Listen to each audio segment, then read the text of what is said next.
Honestly, dude.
Oh, and hello. We are back today, the Nitro Show, episode 5. Who do we have here in studio? The Hernandez brothers. I've been begging you boys to get on this show for a hot second, a hot minute. It's been a long time coming. How I had to get the Hernandez brothers here is I had to tell them that my outlets needed fixing, and they're both electricians, and I finally got one of them here, and the other dragged the other here. That's how we roll, man. The heck are you boys today? Oh, man, I'm doing well. All right, it's Friday. Yes. Chiefs are about to fucking go back-to-back. Fuck yes. Easily. And I'm just ready to get this weekend kicked off, man. I came over to take care of your outlet needs. Hurt myself. Thank God. Yeah, you cut yourself up pretty badly. Well, I started drinking the beer before I started working, right, which was the main issue. You had 4 sips of beer. All right. Well, I mean, it's clear you don't know how to use tools. It's been 2 days. Ralph, what's going on today, man? Dude, honestly, I was pretty beat after work. I didn't know there was going to be beer here, but that would have got me over here quicker. You think so? I stopped by my shop to switch vehicles. Otherwise, I would have just came in the work truck to throw down. Fuck. Speaking of which, I forgot you poured that for me. Pull this sucker right up there. Buddy. Yep. Okay, so little introduction. These boys, Angel Hernandez, sitting directly to my left, is one of the wrestling coaches at the Caveman Crew MMA. Ralph is a fighter. You teach some classes occasionally? I'm assistant wrestling coach. Assistant wrestling coach. They're both very high-level wrestlers, and I know that probably cringes their ears to hear, but they really are. They've been doing it for a fuckload of time. So we're going to take them back, figure out how they started that. We're going to bullshit around a little bit. We're going to have some cigars, some booze. Why don't you guys tell people about Caveman Crew and who runs it? Because it's family blood for you guys. Yeah, man. So our cousin Rudy Bears has been running Caveman Crew he's been in it, training and running it forever pretty much. And super nice guy. I mean, you obviously know him pretty well. It was weird because, you know, he had been in the gym so much, and I had never shown an interest at all in training or being a part of anything like that ever until a couple of years ago. Ralph's actually the one that kind of drugged me in there. He was telling me, look, man, he's like, you're fat as fuck, and he's like, look, man, you need to get in there. He's like, you'll feel better.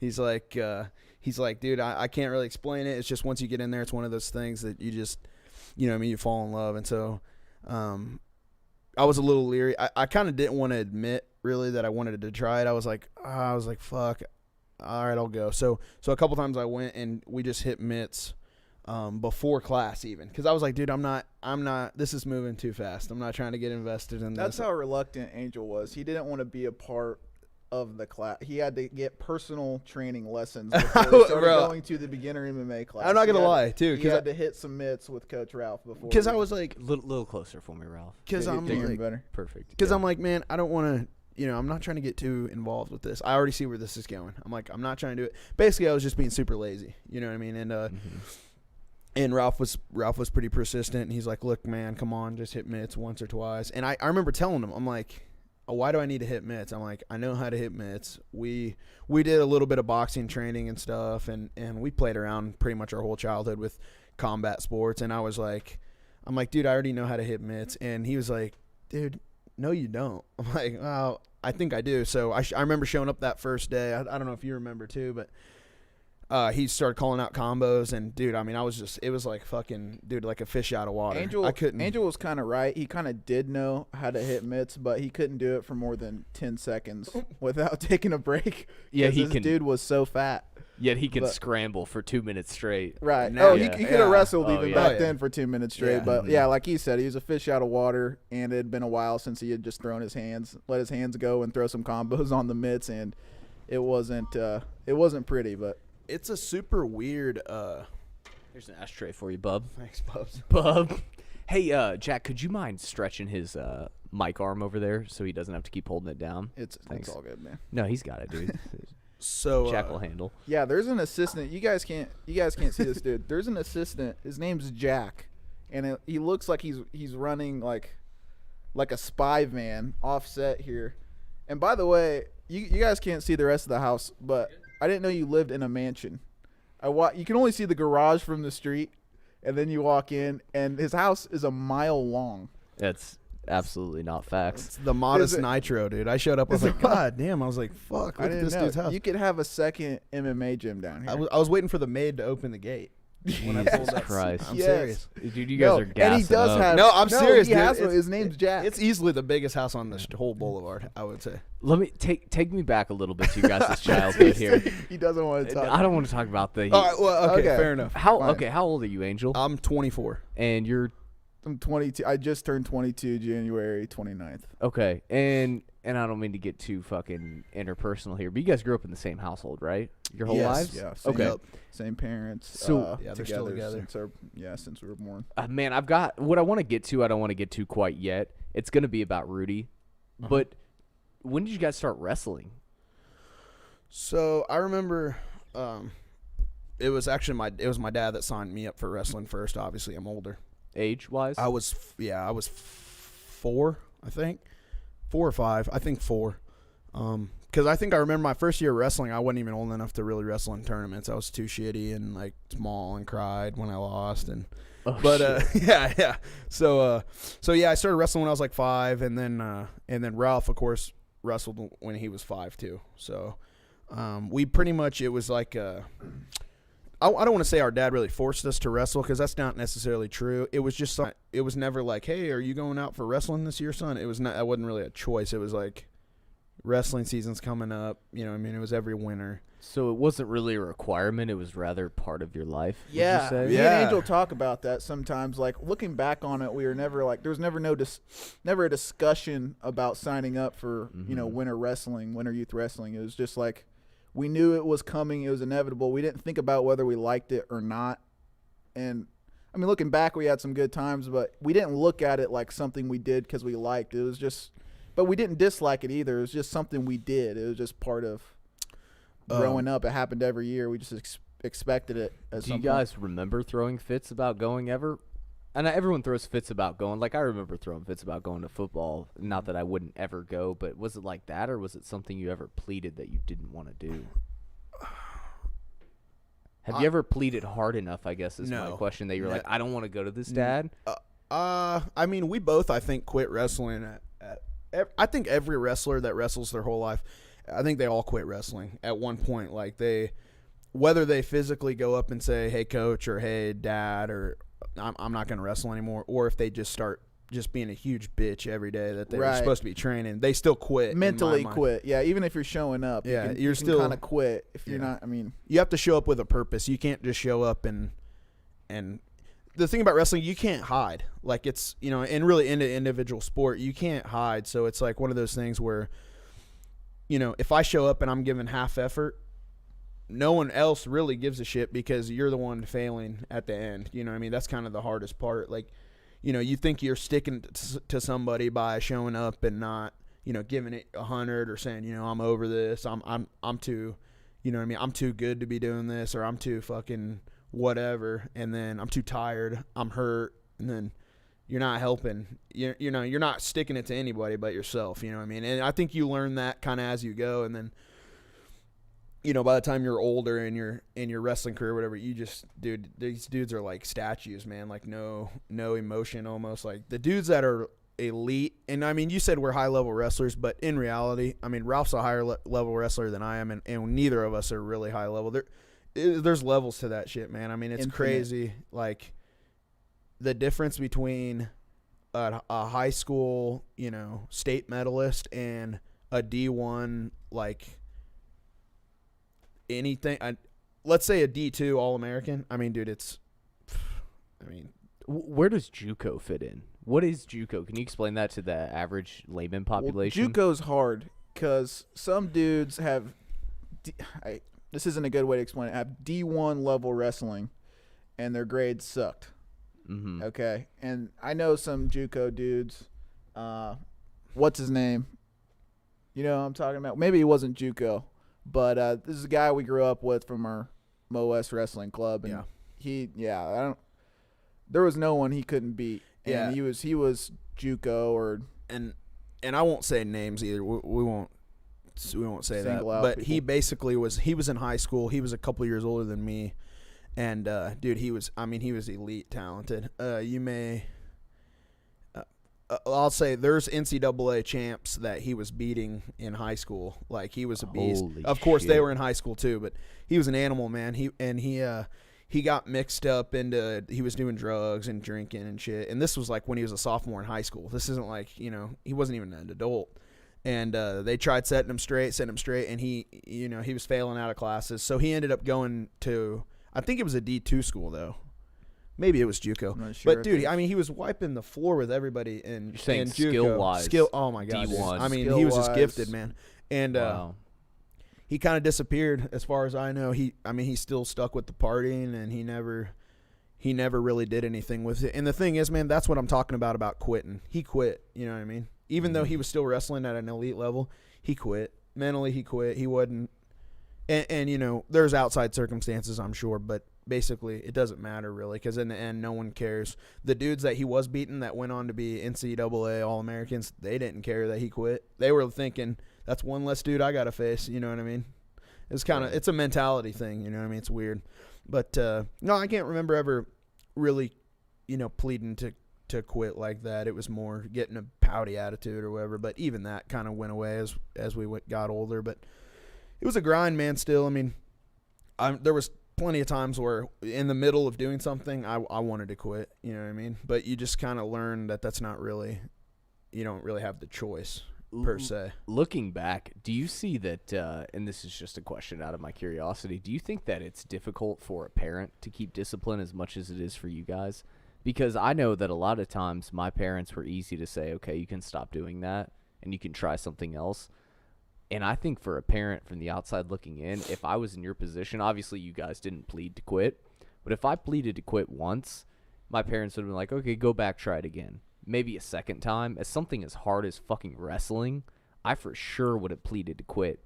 And I think a lot of kids are in the same situation, and it takes them maybe weeks, months to be like, okay, now I've realized and I've gained the maturity to understand why I'm continuing to come here. And a lot of parents probably let great wrestlers quit the sport because they're not disciplined enough as parents.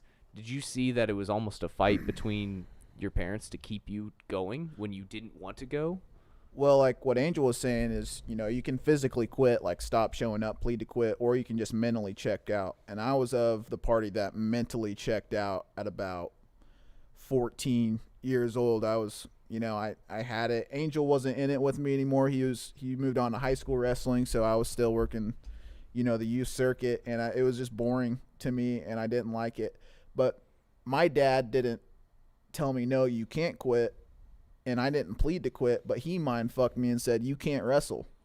He was like, no, I'm taking you out. What's the point? I'm coaching you. I'm putting you in these camps. You're not showing up. You're not showing up ready to go. What are we doing here? Showing up meaning you'd show up but you would lose? Show up what do you mean? half-assed. Oh, dude, he'd get on his ass for winning. Ralph was still winning when he mentally Yeah. checked out. No, but I it was good. But he was like, Yeah. he would know. He's like, you're wrestling like shit. You're crying. You're sitting crying in the bleach. Not crying literally, but Pouting. you're over there pouting because, why would I even take you? Why are we going to these tournaments across state, tournaments in Right. other states? Why are we doing that when you're over here crying and being all, oh, I don't want to do this? Which, I mean. Without going in too much about, my dad, my family, he owns his own business. He's a busy dude. His head's everywhere. So he's investing a lot of time into both of us really coming up, taking us, driving us to Lenexa for a camp, driving us out of state for camp sometimes. And so when I was like giving a 50% effort, and this still sticks with me today, he told me, I have never given a shit about your wins, your losses, the points on the board. I just care about your effort. 50% or 100%, which is it? And when I was showing up, I was like, man, fuck this. It's boring. Angel's not here. We'd usually kick it in between matches. We'd win tournaments together. It was fun. Yep. And, once that was gone, I was like, this sucks. And he said, fuck it. You can't wrestle next year. Oh, and that's, I think, at that point, I realized I wanted it. What year was this? So that was after my 6th grade season. I didn't even qualify for state, which, I mean, I was the youngest of my age group, and I was still kicking ass, but I probably would have qualified and medaled if my head was in it. It wasn't, and he was like, no, I'm not taking you back. And so Define what you mean by he was your coach. So the school's coach. there was in youth. It's not affiliated with the school. There's only clubs technically. Now there's Grain Valley Wrestling Club. There's, they usually go by the school district and clubs, but there's also like just teams where they take people from all over the metro. So my dad took me out of Grain Valley Youth Wrestling Club when I was like in 5th grade, I think, and he started coaching me and Angel himself, and we were coached out of our basement.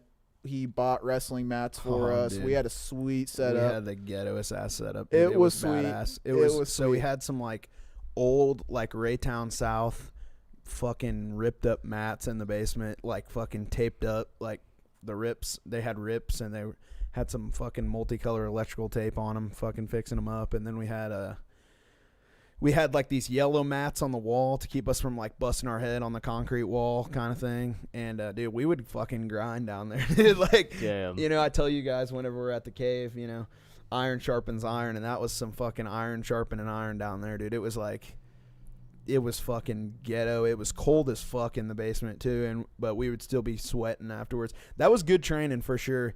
And it was just you, Ralph, and your dad. that's it, dude. He'd run us through drills, man, and then we would there just was wrestle just each enough other. space to drill a blast double leg, and that's all you needed because youth, that's all bro. I had. And youth, baby, that's all you That's needed. all A you good needed. solid blast double and a solid fucking head and arm, and you can win a title with that. Do you guys want to take a minute to gas up your dad? I don't know where he wrestled at or anything, but does he have some pretty cool achievements you want to shout out? So Ralph the second. Fuck, Ralph the Third. Yeah, I'm Ralph the Third. Ralph the Second he's just a genius. Okay, he was not a great wrestler. He wrestled for Blue Springs in his team like 2 years. Ralph the Second. If you ever hear this, just know he just said you're not the greatest. Oh, I've told him many shit. times. He knows though, you know what I mean? Do you- It's not even really about that either, because I'm not even that great of a wrestler. I mean, in general, in the grand scheme of things, but you just have to have kind of a mind to coach. You got to kind of be able to understand like what other people are going through and how other people learn. Because if you just give everyone the same kind of attention, you get people struggling. They don't get it. You know what I mean? Some guys, especially at the cave, I only have to tell them to do something one time and they'll just do it. And then some guys, every week I got to go back there and explain. But that's kind of part of it, man. You got to have kind of a mind to like make it click for people, and he knew how to make it click for us. And I mean, who better than your own flesh and blood to kind of know exactly what kind of gets you fired up, and that's how he was able to kind of mind fuck Ralph by telling him,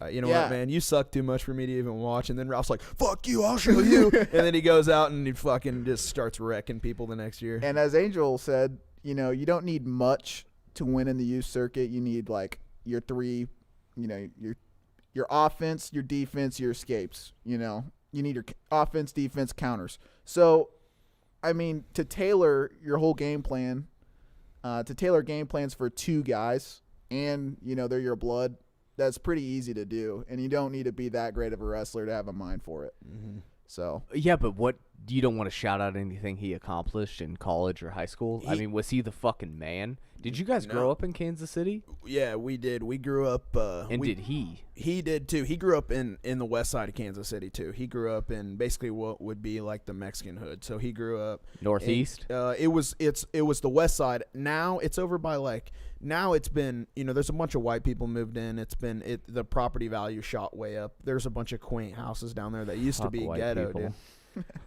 I mean, you said it, man, not me, but I'm just kidding. So now he grew there, and then he went to Blue Springs. He moved to Blue Springs in high school. So he wrestled in high school just for a couple years, man. He was, just average. I mean, he never had any real accolades really as far as a wrestling career. But he was always, man, trying to be the baddest ass dude. I mean, you should meet this guy. He was like, he did tough man competitions. All right. He was like a power lifter. He was an amateur boxer. I mean, he just, dude liked to scrap, and he's got stories too about some scraps, probably embellished though, if I had to guess. 'Cause I mean, that's who he is. But man, if you tell stories and you don't embellish, you're not a good you're storyteller. telling me, dude. That's every story I've ever told. Fuck, Like, exaggerated. Yeah, I embellish for days. But no, man. That's his shout out. He had a mind for coaching, and he was successful at it too. I mean, we got good really because of a lot to do to a point with him. You know what I mean? But a lot of dads, especially wrestling dads, dude, they're the worst. They're like basically dance moms. So they got to get all up in the deal. Like, so whenever your kid goes to high school, your responsibility becomes the high school coaches, not your dad's. And our dad was always really good about, okay, I took you this far. Now I'm going to turn you over, and this coach is going to kind of show you, what's up. I'm done. You know what I mean? And he was always there and supporting us, but that was it. But, dude, you had dads, man, that were, like, trying to sneak into the room and, like, coach their kids or whatever. And it's like, dude, you don't even know what you're talking about. You know what I mean? You're just like. So you're saying your dad was professional and mature to hand over the reins when it was time to hand over the reins? Absolutely. Yeah, that's really respectable, because I know for a lot of dads, I know one right now, fucking, who's on the job with me, and he's always trying to call his coach. I worked with him several nights. Call his son's coach? Yeah, call his son's coach. What the fuck's my son in this weight division? Oh, my God. I'm like, dude, that's up to your fucking dad's coach. And that dude probably doesn't know fucking anything. So right. It's like, dude, just shut up. And I'm sure if I was a coach, like a coach at a high school, and I had kids' parents calling me, dude, I would be so fucking annoyed. I'd be like, dude, I'm doing my job, okay? Mm-hmm. You just show up at the bleachers and watch your kid. Yeah. You know what I mean? And then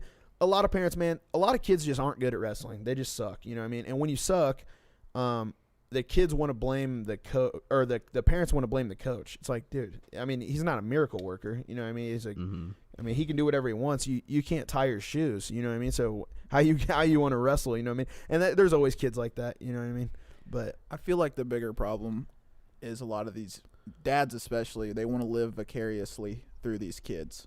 That, if their kid's not varsity or they're not wrestling the weight class they want them to wrestle, that they feel like they're going through that. They feel like they're not cool, and they're probably at the water cooler talking to their friends at work about what their kid did over the weekend at their JV wrestling tournament. And it's like, relax and let them grow, and the coach knows, okay? He sees them every day.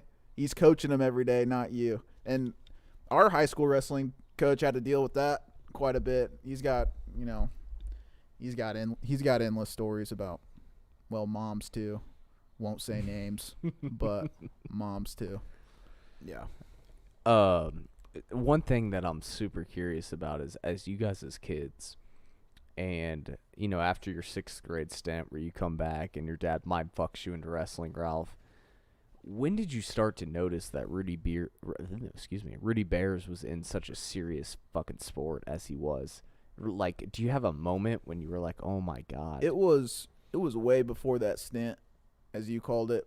We followed his whole career back before he was pro. When he was just a straight up kickboxer, we were going to those too, and we thought it was cool. And we didn't ever really have that like whoa moment, because it's all we knew growing up, and we were in combat sports ourselves growing up, so we knew it was legit from day one. But high school, I took my buddies to, he was main event at a Shamrock card, and do you remember who he fought? He had already fought in Bellator by that point, but yeah, I don't remember who he fought. But we all went there, and I was like, oh shit, he's that good. Like, he went the distance, and he just pieced him up for 5 rounds. I was like, I didn't know. And the gas tank on him, I was going through high school wrestling, and I'm 16, so I don't know any better. So you're like, fuck, those MMA guys, they're, those jack of all trades. Like, they're not good at any one thing. Yeah, they don't know how to wrestle. I could take all those guys down. But he was fighting a wrestler, and it was a fucking hell of a fight. And I was like, holy shit, I need to do that. And I finished out high school.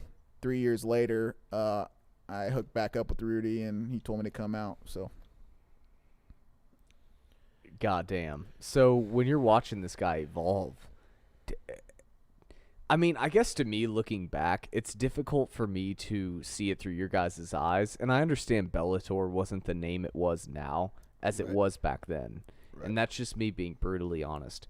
But looking back, I can understand and appreciate this motherfucker has fought in Bellator. He fought Michael Venom Page. Yep. Can you? Was there any part of you that was a fan back then? Like, you could separate family from fan, and you were like, "Holy fuck, This guy's fighting Michael Venom Page. Unfortunately, MVP didn't even have that MVP name yet. Right, So he yeah. wasn't even MVP. Like, everyone's just like, oh, this guy looks really good. You know, he's like 4-0, starched everyone. Throwing first round. fucking Pokeballs in the fucking cage and shit. So- like everyone's like, holy shit. So we're like, oh, yeah, this MVP character, that'll be a good fight. And then he had already fought Woodley when Woodley was a nobody. You know, he was coming up. And now looking back, that win means so much. It's aged so well. What the win that upsets me, or the loss that upsets me, is Simtex. He fought Paul Daly. Mm-hmm. Okay, and that was after Paul Daly was Paul Daly. Okay, he wasn't a nobody, but that was like, I think that was when Bellator was still on MTV, and Or Rudy, TNT or something. Yeah. Spike. It was on Spike. Spike. Yeah. And Shout out Spike. he took Yeah. that one anyways Rest in because peace. Paul Daly got kicked out of the UFC for, kicking what's his face's ass after the bell. Yeah. And they just booted him. And he's like, man, I need someone to fight over here on this promotion. You know, Rudy doesn't take easy fights. He's like, yeah, I'll do that. Oh, And I'm like, God damn it. How much did you get paid for that, But it was 10 and 10. probably, I don't know. I mean, who knows, though? Yeah. I'm just talking shit, being Yeah. funny, but wow, man. I mean, MMA has evolved so much that, I know, man. like, especially even pay is No, that's real shit. tenfold what it was back then. Well, you look at dudes like Don Fry or whatever, legend, right? The fucking mustache marauder, Don Fry. He was out there, dude, in front of thousands of people making probably 3 and 3. I mean, putting on fucking If 3 and wars. 3. If, man. Maybe 500 and 500 for They real. probably bought Don Fry a hooker and a bag of blow and said, Yeah. I need you to fight this whole Yeah, weekend. and he was like, They okay. said, yeah, you can do all the roids you want, but we're taking off 50% Mhm. at least. Yeah. So you see Rudy Bears, this is your cousin, fighting Paul Simtex Daly. And I assume from the way you're describing it, it doesn't hit you quite yet, huh?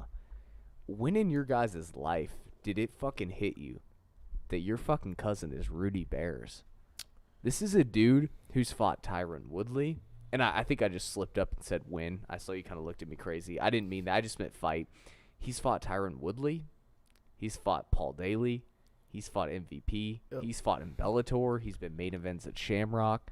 Oh, yeah. I mean- champ, Titan FC champ, if I recall correctly. He fought Neiman Gracie. In and Bellator. Gracie just fought Fitch like a couple years ago for the belt, wasn't it? Yeah. It was think for the so. belt. Yeah, in Bellator. Yep. I don't know if it was for the belt. I don't know. Well, but they're doing that. can- They're doing that tournament deals at middleweight, I think. Can we get that John Fitch, Neiman Gracie Bellator fight? Look that up. It didn't. You know what? To tell you the truth, man, it still hasn't really clicked for me, and it's because, I watched it the whole. I watched the whole rise, kind of. So it's like it's steady. It's not like. So imagine like, Tyron Woodley, for example. Okay, UFC champ. If you were Tyron Woodley's cousin, it's steady. You followed his whole career. You know what I mean? So you're kind of like. Nothing's really surprising you. You know what I mean? And then because we would, Rudy, like if you didn't know him, you're like, God, this dude's a badass. But then you see him at like a family barbecue, you know what I mean, hanging out, playing with his kids, and you don't really think of like the fighter side of him per se. And I watched him for sure, but I wasn't really even that big of a fan of MMA at that point. I thought I had way better shit going on. You know what I mean? I was just kind of. It was something that I watched, but I never was. I shouldn't say never, because we actually trained at the Cave when we were younger too, but not seriously. You know what I mean? I wasn't really around it that much, so it was kind of like he was more my cousin really than the Rudy Bears. Here's the fight. Can you see if it was for a title though? You get back to us on that. Just talking to Yeah. Mike whenever you're It ready. was in the tournament. I don't know if it Yeah. was for the title. Yeah, I mean, that'd be it was crazy. for the Grand Prix or whatever. I mean, this guy has been there, done that. And I don't think a lot of people that come into the Cave understand that. I don't think they realize this guy. And let me think of a good parallel in the UFC. This guy is like, off the top of my tongue, most recently, he's almost like Dan Hooker. If Dan Hooker didn't do a single other thing but retired, he's almost like Dan Hooker. He's fought the who's who, because I see Dustin Poirier becoming the champ later on this year. He's almost like the who's who. And I don't think people want to not give credit, because obviously they don't know. But to me, man, I don't think, and Rudy's the most modest person, one of the most modest people I've ever met, but I don't think people give him, or even are able to give him because of their lack of knowledge, the credit that he deserves. The resume that he presents is second to none of people like James Krause, who runs Glory MMA. Yeah. I mean, if you look at James Krause's fight, his fight record, really, if you had to pick between James Krause's record and Rudy Bears, and I'm not trying to start any bullshit between Caveman and Glory. Just name for name. Just name for name. I would Who rather, has the more legendary record? I would just rather fight the people James has fought. Hands if down. I was to say that. I'm not saying it's an easier route between the I time mean, that he fought he's them good as hell, and yeah. who he fought. I'm just saying that the name value is on the side of Rudy Bears. Well, it just makes you wonder, like, what if Rudy had started his career earlier? Because the stat always blows my mind. His first amateur mixed martial arts bout was when he was 25 years old. So he was just like kickboxer. Shout out Nitro Hellhake. Shout out Noah. Shout out Guns and Hoses. So, yeah, like This is Neiman Gracie, Jack. Okay. Yeah, so beat Fitch in 2020, dude, like 2020. 6 months ago or whatever, 3 months ago. oh, that was recent. This is that was recently. Did he fight him another time? I don't know. I doubt Lost it. to Rory, it looks like. That was Sounds in like September.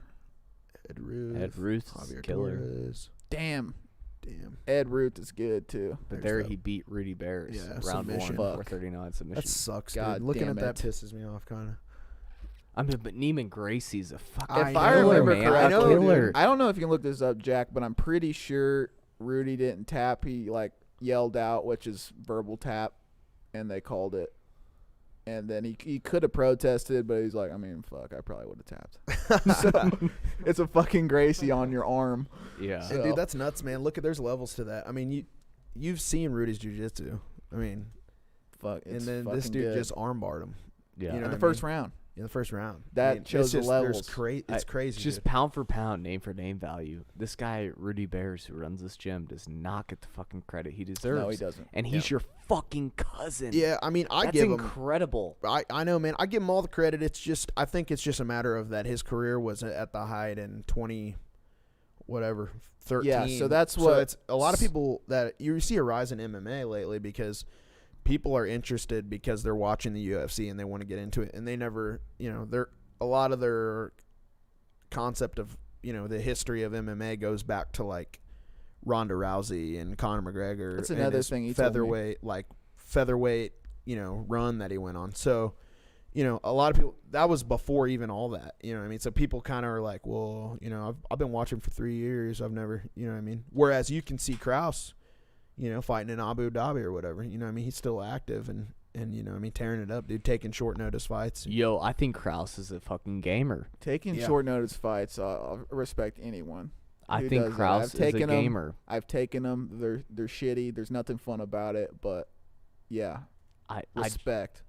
just don't think that you can pull out one name on Krause's record that's like, holy fuck. I can pull out. He has some cool names. 5. They're lost. He fought. I think Krause fought Cowboy. Yeah, Early he did. WEC he got days. beat up by Cowboy. Yep. WEC. Did he? Wow. And then I want to say George Masvidal. Yeah, he Real did fight shit. Masvidal. Did he fight? Yeah. Yeah, he did. That's a fight dope Masvidal. one to have on your That's record. super early. That's sweet. I'll tell you a dope one I want to see. I want to see, and shout out Joaquin Buckley, but I'm trying to see that. I'm trying to see Yeah, James throw hands with old Joaquin Buckley. I'm trying dude. to see too. Look, all I'm saying is James said he seemed like he was like, dude, I can fuck him up. Yeah, and I James honestly seems maybe so- believe him. James seems so confident, like It's he's like, this making dude me a sucks. believer. Yeah, I I'm mean, like- you can see that knockout of the year, so you're like, no one's beating that dude. Then he loses, and then James like, Yeah. I will beat him. and he even loses to a guy on a 3-fight loss skid. Yeah, who's dude. ready to be cut. This is his fucking. I know. You win, you might stay. You lose, you're for sure getting And cut. he knocks out Joaquin. Yeah, whatever his Joaquin name. Buckley. I Fucking crazy. think James probably got that fight, but I still want to see it. I didn't 'cause know. that's a Kraus scary-ass is fucking- like the Alex Smith of that division. He's just He's not fucking flashy anywhere. He's just solid everywhere. He's solid, yeah, for Just- sure. You know, you say that, but he is kind of flashy, huh? He does a lot of stance switching. He does a lot of high volume, high volume, low percentage strikes. Yeah. I don't know how to say that. Yeah, Low, dude. like power He's wise. like He's Colby active. kinda, Mhm, he's like active baby as Colby. fuck. He's like, and he'll tell you himself too. Like kind of going back what I said before. He'll tell you himself that he's a better coach than he is a fighter. He knows Krause. that. You know what I mean? That's why he's Yeah. passionate about the gym, and his fighters come first, and he'll fight kind of if he's not busy, with all of them. I mean, he's got a solid gym over there, but he's got a mind to coach, I think. You know what I mean? And I think that helps him and helps his guys have a lot of success. You know what I mean? Whereas, if you just wanted to be a hater, you could be like, oh, well, Cowboy fucked him up, or, or he's scared of Joaquin Buckley. But really, I mean, dude's got kind of a lot of shit going on. You know what I mean? I mean, correct me if I'm wrong, but do you think Angel, as you've been teaching quite a bit at Caveman, do you think that it's eliminated your ability to make minor mistakes? Because you're constantly my God. correcting minor mistakes. And I know that normally, let's say you wrestling some new guy or just some basic guy, 5 out of 10 times you're going to do the right thing. But do you think since you've been coaching, you've corrected that mistake so many times that you've went from 5 out of 10 times to 8 to 9 out of 10 times you're not going to make a basic mistake? Yeah, I mean, basic mistakes don't really they don't happen that often, really. And once you've wrestled forever, I mean, that's like making a basic mistake at shooting a free throw. I mean, which you can miss those. That's maybe not the best example, but what happens whenever you've wrestled forever, and what you guys kind of like whenever you see us wrestle, you doesn't quite make sense, is we don't have to think about, okay, I need to set my hips this way and then circle this side. You don't think about it. You just do it. It's almost like a muscle, like a muscle memory, like a reflex. So whenever I'm flowing and like rolling with him or something, it's weird because I know exactly what I need to do, and then he knows what I'm gonna do next, because even more so with us since we've been wrestling each other since and since then we were I 4. know what he's gonna do when I do the thing. So if you 4 watch months old in the womb. yeah, right So- out the chute. Yeah. So you see us, wrestle, dude, and it's like pretty weird, stally, scrambly. Like, you hardly ever see me and Ralph, like, I don't know. It's hard to wrestle someone you wrestled forever, but, yeah, man. I mean, minor mistakes, they happen too. Nobody's perfect. It doesn't matter. And what can happen is if you're at a high level, a minor mistake, dude, you're done. You know what I mean? You lost, basically. You're not.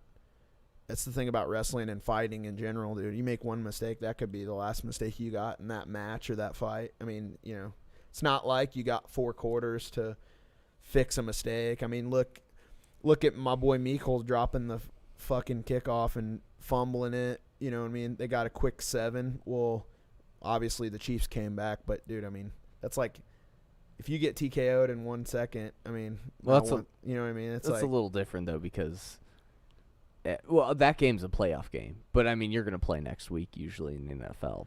Most people say it's like fucked up when you're fighting because you make a mistake. You're not fucking playing next weekend. That's what I'm saying though. Like, you gotta wait 6 months maybe to fucking you get get that a chance back. in football, but or in a team sport, but you can't do that in a combat sport, man. You're just toast. You know what I mean? If you make a mistake and somebody capitalizes, so you got to be really careful with that for sure. Super careful. Have you guys ever been to a Bellator event with Rudy? I have not. I have not either. No. If you guys feel comfortable enough, what is the relationship? How is he your guys' cousin? His mom is our mom's sister. Okay. So we're first cousins. I know he's older than us by whatever 15 years or so, to almost 20 Like years. 20 years for me, I think. Yeah, but Okay. but we're first cousins, so our moms are sisters. And because he was older, we were never really that close. Like, we're obviously way closer now, but we were never really that close growing up because he was already. When I was still in elementary school, he was having kids, and he was always way older. Our family's really big, so we've got like tiers of cousins, and he's not in our tier. He's like 2 tiers above. You know what I mean? Mhm. As far as like age groups go, because we're like middle of the pack. Yeah, our moms come from a family of 13 kids. Holy shit. So we have, we got 11 aunts, 10 aunts and 2 uncles. Yep. And 1 mom. So there's a lot of cousins, and he was way older, so we were never like, buddy growing up or anything like that. Okay, so you guys are wrestling. Do you guys have other family members who are balls deep into wrestling or jiu-jitsu or combat sports? Within the whole cycle of... The cousin tiers? Yeah, the No. cousin tiers. Do we? We have a cousin that trains at the gym. Shout out Alejandro. Shout out Peanut Alejandro, dude. He's out there a couple times a week getting it. Why do I in. not know this guy? Dude, I you just I started think showing you back do. up. I think you You're a might have dick. met him. You got to show up. I mean, he's I mean, facts. Yeah, he trains, and then we had some cousin Chris that's about Rudy's age, and he trained for a while. He was a pretty beast amateur He's fighter. an actually. undefeated. He went pro and fought like 2 fights. Who? Chris Chris Skinny Doyle. Chris? Chris Doyle. Chris Doyle. We're not talking Skinny Chris, are we? No, he Oh. was around He was before you before- showed Oh, up. okay. Like around the height of Rudy's career, you know what I mean? Like he was Right. in that tier, and he was a beast, bro. He really was. too. Which, by the way, we weren't there, but could you imagine training at that gym while Rudy was just taking hard fight after hard fight? I can't. Could you dude, imagine the I atmosphere can't fucking imagine in the that atmosphere. in that 20 by 40 foot gym? You know, man. And That would have been crazy. I'm not trying to pull any seniority cards on you, Yeah. but I did. I Start, know I where did this is start coming. training in 2015 at the cave, and Yeah. man, I remember showing up on Saturdays, and one Saturday I was just telling Angel about. It was just me and Rudy, and he goes, "Hey man, what are you doing?" And I was like, "Well, I just came here to train." He goes, "Cool, let's run short route and let's spar." This is way before ye, dude. Dude, come on. We went 2 boxing rounds, and I said, "Cool, well, I'm dying today." We started doing some grappling rounds because he knew I couldn't fucking go kickboxing after Yeah, the 2 right. rounds of boxing. Right. We start doing some grappling rounds. This motherfucker Bears drops me on my shoulder. Fucking God. straight judo toss right onto my Oh, yeah. shoulder. Separated. And that was polished purple belt Rudy, so it wasn't even like finesse. He just like straight up lifted you up. And just Dude, I think he was a boom. brown belt at this time. By that time, yeah. He bro. had might to have have been been, around yeah, then, but yeah. it was 2015. But I mean, I remember training there when, dude, the biggest class we ever had, my first class ever there was me and Curtis Bissell on a Wednesday night. Oh yeah. Now there's 30 motherfuckers easy every Wednesday. The gym's growing. The Growing gym's big. growing Yeah. fast too. Like every week, it just seems like there's 4 new guys. New guys, Yep. man. Which how many of those stay after the first hard day? I mean, maybe it half drops off, but we're. And then another half the second hard day. But Yeah, man, that's every gym. but that's net, we're even getting, like, more regular people lifting every gyms. month. Yeah. I mean, people fucking sign up and then they don't go again. That's how every gym works, man. Yeah. And the fact that that's happening at the cave is a significant sign of success because it means that people are following the basic gym structure Yeah. at our gym. Yeah, that is a makes sign of sense. success. People are showing up, they're signing up, and then they're not coming again. No, I'm just saying that's how every gym works, Right. man. That's right. People sign up for gyms all the time, left and right, and then they don't show up after a few months, man. People lose interest. That's how basic gyms work. Hey, I seen a dude. God bless his heart. He came in there first day on a Sunday. Oh, God. First day was on a Sunday. Sundays God. are sparring day. Oh, Jesus. Dude, Rest in peace. dude got his He's actually monthly. buried He got in his the he got his cemetery monthly now. back that day. He got his monthly back that day. He paid on site when he got there. Laced up, went 3 rounds. You Sick. can guess who the partner was. It was Adam. And he, I was gonna and shout he out Adam. He walks straight. Landon. He walks straight Come up on, to bro. Rudy and asks for his money back. This happened, actually. Yeah. Oh yeah. Oh, Jesus. I could tell you poor the name guy. after the podcast. I'll tell you who it was. But Dude, if that were me, I'd be like, can I pay you more to never mention my name? I Yeah. mean, I feel for him. Like, Yeah, I I get feel it. Sucks, man. Yeah, You I just get showed up it. on the wrong day, Yeah. man. I had a buddy who actually trains now on Tuesdays. He comes in for like a little MMA, but he kept telling me, man, he's like, dude, I want to show up for sparring, win sparring. And I was like, dude, I'm like, don't show up for sparring. I'm like, just show up for a different day and kind of, see if you like it. No, dude, my hands are there. I'm like, all right. No. I just wouldn't let him, dude. I like that guy. So I'm like, Yeah. dude, come on, man. Don't just trust me. And so he showed up now. He's been to a couple MMA classes, and he's like, fuck. He's like, thank you. You know what I mean? Thank you for not throwing me out there to the wolves. And I'm like, dude, you're welcome, man. He wanted to come on a Sunday.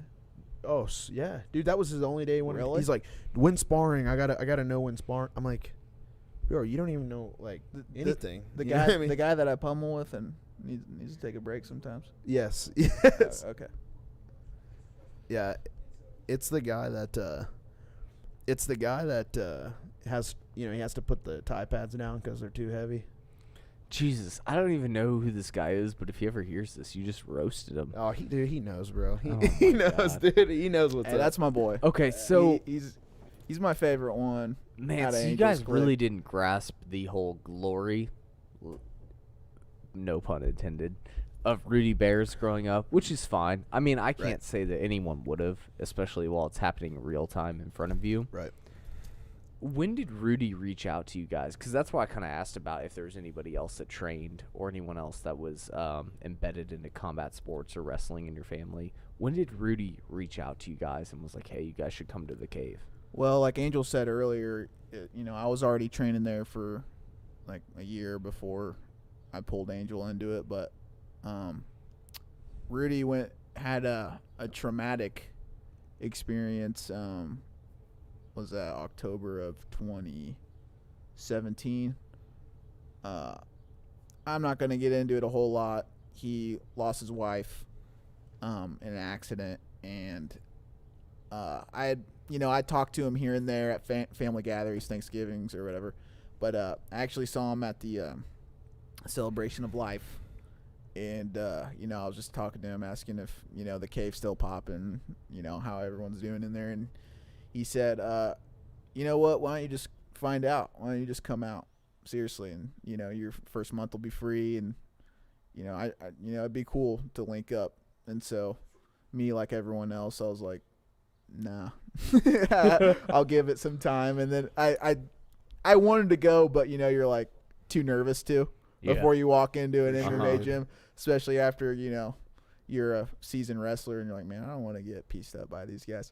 So I eventually went in and fell in love with it like everyone else. And that's kind of when we linked back up. And he invited me to go on a trip with them to this seminar by his professor, Leonardo Pensagna. And it's a long car ride to Springfield. And, we were, just shooting the breeze, and I got to know more about him and, his life growing up and then his life through his career. And, I was connecting that to what I was going through at the same time he was going through his things. And, I shared with him, what my career looked like and, how my upbringing went, because we never were alone growing up or could relate, by that time I was a grown-ass man, so we could. And then at that seminar, he got his black belt. That was special. That was badass. And then Damn, that's you were kind there of for when that? I was there. Whoa. I was there, and I got to whip his ass Hell through the yeah. gauntlet like 7 times. With his blue belt that he borrowed from the cave. Yeah, so I had been training for not long at all. And, I had never been in the gi. We'd only trained no gi up to that point. And he was like, I have a spare belt, and he gave me this blue belt, and so I had to pretend I was a blue belt at the seminar, and just totally winged it. But yeah, I was there for that. It was awesome. His professor brought up, what he had been going through the last year. Oh, wow. And, The professor brought up what he hit Yes. personally? yeah, personally. Or Rudy? Rudy. had been- What Rudy? Oh, wow. Yeah.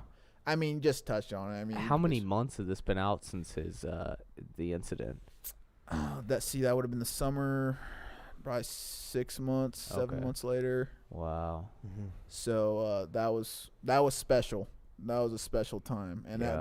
that got me hyped seeing that. I was like, man, 12 years, cultivated this moment, and it was really cool. So we got pretty close on there, and then around that time, before next season, I was like, Angel, we need to get you out here. I was like, you need to get back here. And had you taken a fight yet? No, I took a fight. Maybe I had. No, yeah, you had. I You had fucking already. You had, yeah. I had my first fight, which was another cool experience for Rudy and I. He actually sent me a picture after that fight. We were like shaking hands or like dapping up after I won, and then he put it next to a picture of him holding my hand when he was like 22 years old and I was like 2 years old. Oh, really? And I was like taking my first steps, and he was holding my hand, and it was like he was helping me through my first fight the same way. And that picture was badass too. I still got it saved on my phone.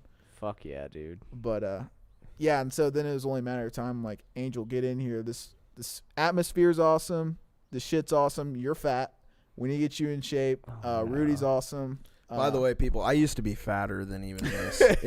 I was even fatter, believe it or not.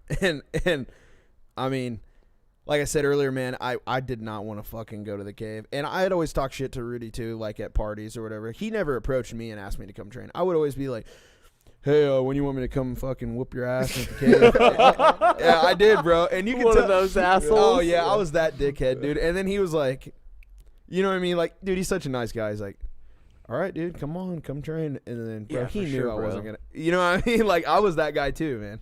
So, but then, like I said, man, once me and Ralph started going, and man, I fell in love, man. It was so fun. The atmosphere was there. The grind was there, and it really got me motivated, kind of to turn my life around in general. I was kind of in a bad place too, and I started training, and fuck, man, I just, all around happiness just improved. You know what I mean? My health improved, my happiness improved, everything, and I'm able to teach guys a lot of stuff, and I'm able to learn stuff from a lot of guys, dude. I'm no expert at any of this shit, really. I just kind of wing it every day. You know what I mean? To say that somebody's an expert is such a stretch in any subject. Do you think that you've gave yourself a little bit of, I mean, gratitude isn't the right word, but maybe gratitude for yourself to understand what you do for guys on Tuesday Night Wrestling class? And I'm not taking anything away from you, Ralph, because I'm just, I'm pointing him out and putting him as the lead here because I know that he started that class or, was given the lead of that class. But as far as Angel, like, I feel like he sells himself short so much that no matter what your accolades would ever be, you could have been a D1 wrestler. You could have been this guy, that guy, or that dude. If you don't mind. But the shit that you fucking teach people is endless on Tuesday nights. I've been to, and I know recently, don't make fun of me, I haven't been there, but Yeah, I wasn't, dude. but I'm We're just on saying, your show. I've been I would to, never do that. I've been to a. You're such a dick. If this was the Jason Lyons podcast, shout out. No, I'm just kidding, bro. I'm just saying, I've been to 100 Tuesdays, Uh-huh. and you never teach the same thing. Yeah. And to that, does that fucking give you some type of stability in your mindset that, man, a lifelong or a lifetime full of shit that other people should know? Yeah, I mean, dude, first of all, I appreciate you saying that for sure. And I think I do sell myself No short. Yeah, pause. The reality is, though, I don't really care until I see it in action. So if I'm I can teach someone all day, and if they're not retaining it, then why am I even there? But like when I see people using it in fights or using it in the gym, that's when I know that I'm doing something positive. You know what I mean? When I can call something out as a corner and someone knows what I'm talking about and they're doing it, they're listening and they're doing it effectively, that's when I know, okay, like maybe I am, making a difference. You know what I mean? But in general, man, I mean, yeah, I was fortunate enough to live a life where I have that knowledge. So I'm like, fuck, I mean, it's no good in just sitting in my head, you know what I mean? Which it was for, 5 years after I got done wrestling and I just started, fucking off and partying. That's just, it was wasted time really is what it was. So I do appreciate the opportunity kind of to give back and kind of, give my piece of the information I know. And then I know that other guys that have information will give it to me. You know what I mean? It's like Also, a trade. I think where Angel doesn't get credit is that he came to Rudy. It's not like, Rudy asked this of him. I think the wrestling department was hurting, not necessarily just the grappling overall. Rudy handled the jiu-jitsu side great. Our wrestling, our fundamental stand-up clinch work, it was subpar at best, and I noticed it before Angel had even arrived. And and not really on the training at the cave. It's just there's only so many time slots for training throughout the week, and for what, we're amateur fighters. Most of the gym's amateur. We're working full-time jobs. I mean, you guys, Hunter's got babies, like everyone's got families. So there wasn't enough wrestling happening at the gym at the time. And me and Angel both saw it. Angel came to Rudy and he's like, what do you think about a wrestling class? We need Tuesday nights. And we thought that was the best time slot. And Rudy's like, oh, fuck yeah, get in there. And at first, how many people showed up, Angel? Fuck, dude, I remember the first. So, actually, at first it was popping, man. For the first couple classes we had, I don't know, 20, 25 people in there. Till Angel fucking hit him hard, Yeah, dog. I did, dude. I was fucked there up. for some 2, 3, 4 people classes. Dude, I fucked up because I came out too strong, and I was like, all right, you guys, this is what we're doing. Well, that's all we knew. We Yeah, thought that's that's all- how yeah. you taught wrestling, because Yeah. that's all we saw growing up. We're like, yeah, you put them through the gauntlet, put them through the ringer, and whoever stays will be good. But what we didn't realize is if you got 3 people there, and the survival rate is usually like 10%, Or you're less. most likely not going to get anyone to come back. It was bad, So man. we had then- to start from scratch. So that whole winter, and you were there, Noah. Excuse me. Yeah, The, that's when I was actually training. So dude, we had a lot of like 4-guy classes, man. There was a lot. We're less than 10 guy consistently. Oh yeah, I guess, is consistently, a bro. generic And it rule. was just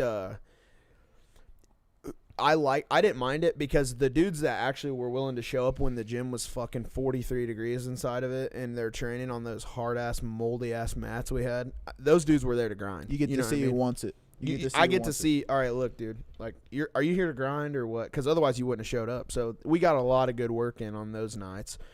Training guys for fights specifically. That was a good night to use for just small. We'd bring some guys in to just beat up on a guy or 2 guys, and that were getting ready for a fight, and it was super helpful. And then, I was telling Rudy, I'm like, bro, these people aren't even showing up to this class. I'm like, do you want me to keep doing it or what? Like, he's like confused why I even asked that. He's like, yeah. I'm like, well, he's like, dude, he's like, you build it and they'll come. And I'm like, okay. So we kept doing our thing, man. And I mean, you were there last week. Shit, you saw the people that were there. You know what I huge mean? class. Dude, it's fun, That was man. a I great love that class. And I like the ones, dude, when there's a lot of people too. You know what I mean? But I also like when there's, if there's only 3 guys there, bro, we're going to get some work in. If there's 25 guys, we're going to get some work Angel's pretty good as a coach of reading the roster that day. He's like, okay, we got this group. Okay, these people, it's going to be hard as fuck. And then we got, bunch of new guys. Okay, we're going to go over head Do some inside drilling, series, yep. let them know what it's about. Mhm. And all of it's good work. Angel also doesn't give a fuck about the amount of people, dude. No. If there's 3 people there, I've been to some classes where there's some coaches. If there's 3 people there, it's an easy class. We're going to hit some mids. Yeah. Dude, Angel is getting shit done. And one time, I want to shout out, here's when we were training for Jay's fight. Oh, yeah. Shout out Jay. We won't fucking. That was You know what? Uh, But that was really a when good we time were to be a training kid. for Jay's Yeah. fight, that was the hardest Tuesday class session. I mean, dude, there was no fuck. It was your friend, right? Yeah. Oh, yeah. It was your absolutely, boy. man. Yeah. It was absolutely, your my boy. family, and there was no letting up. You were gonna do everything in your power to help this guy train for that fight, Absolutely. man. And there was maybe me, Hunter, Angel, Ralph, and maybe one other asshole who showed up on accident. I showed up to the end of that and camp. fuck that Some guy, other but asshole, yeah. I mean, dude, Tuesdays is fundamentally there, but I just want to say that, like, it's difficult when you have one guy like Rudy Bears.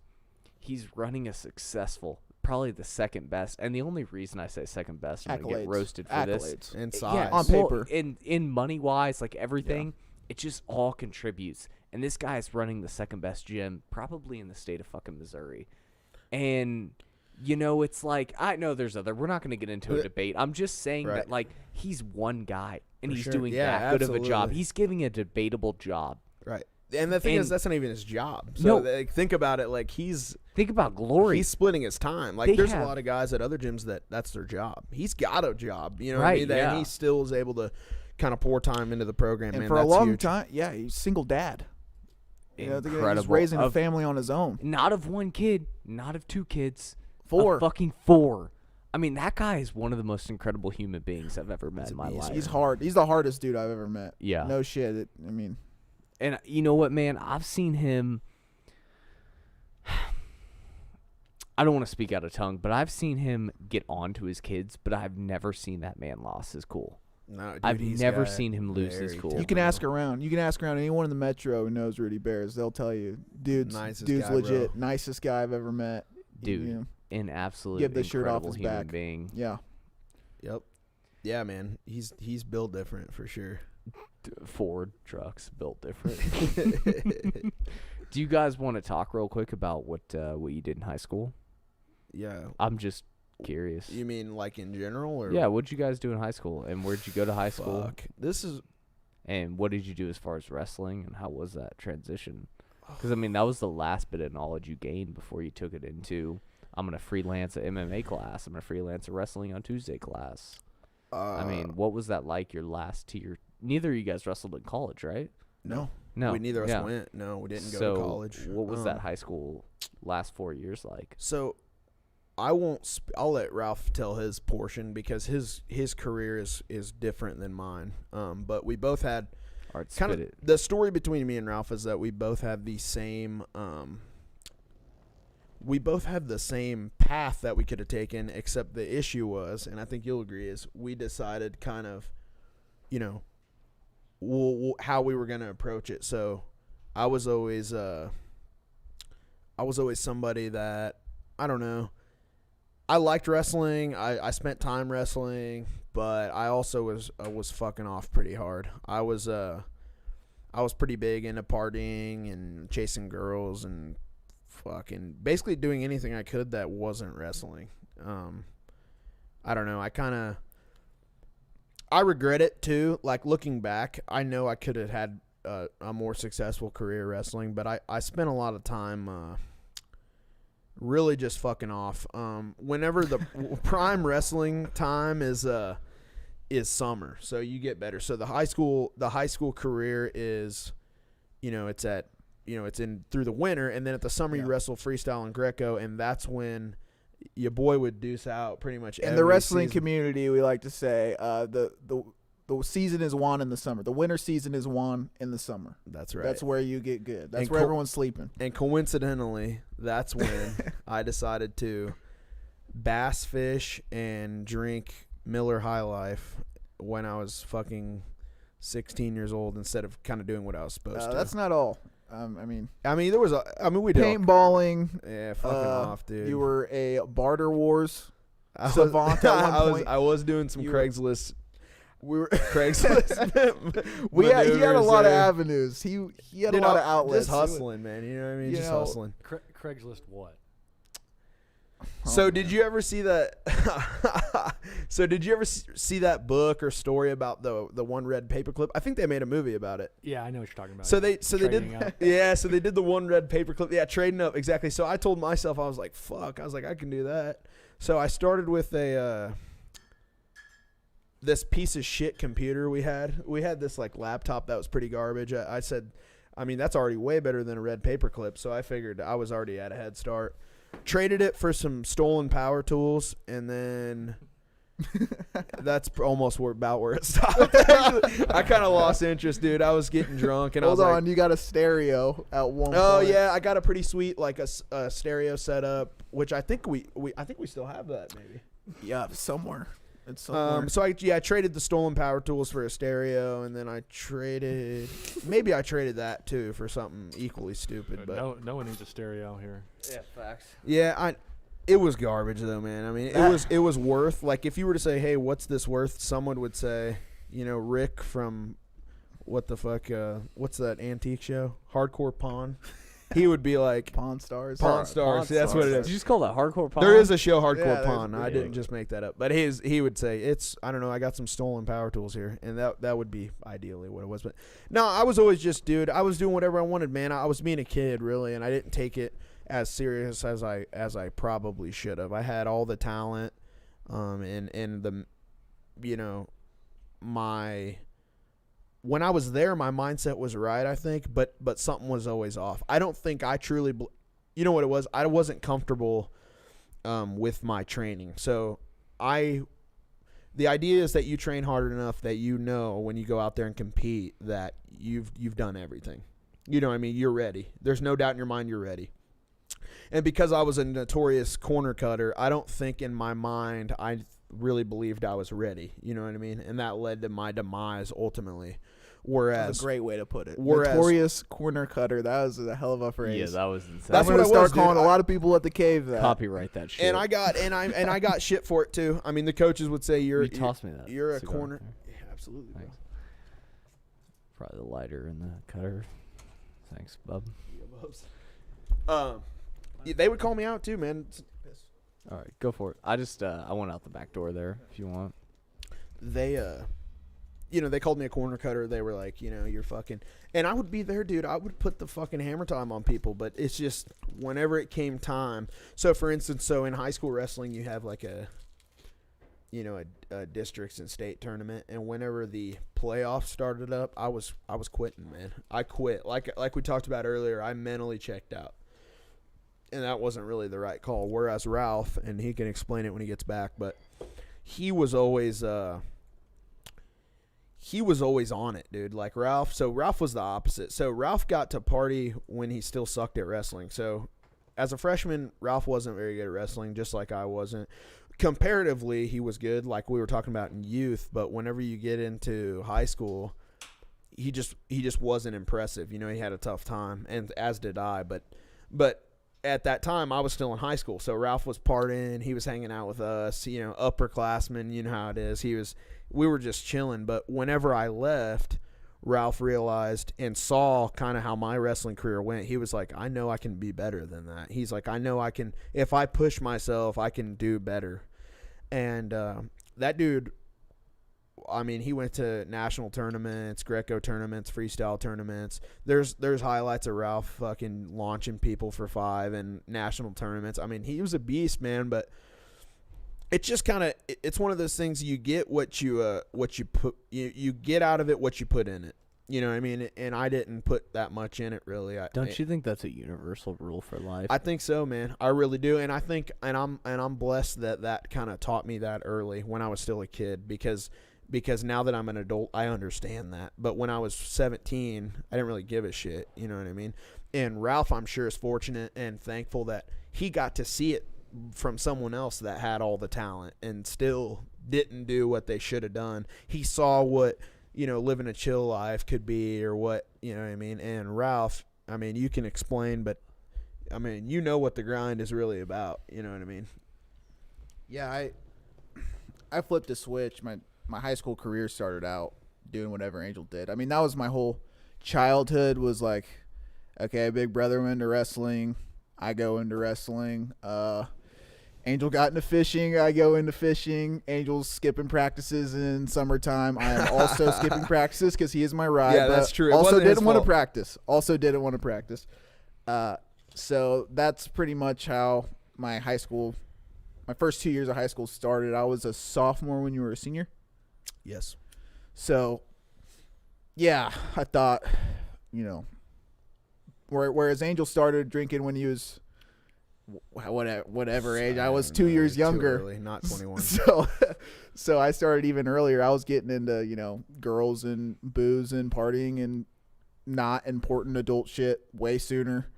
And, yeah, I got, like Angel said, I got to see what that led to.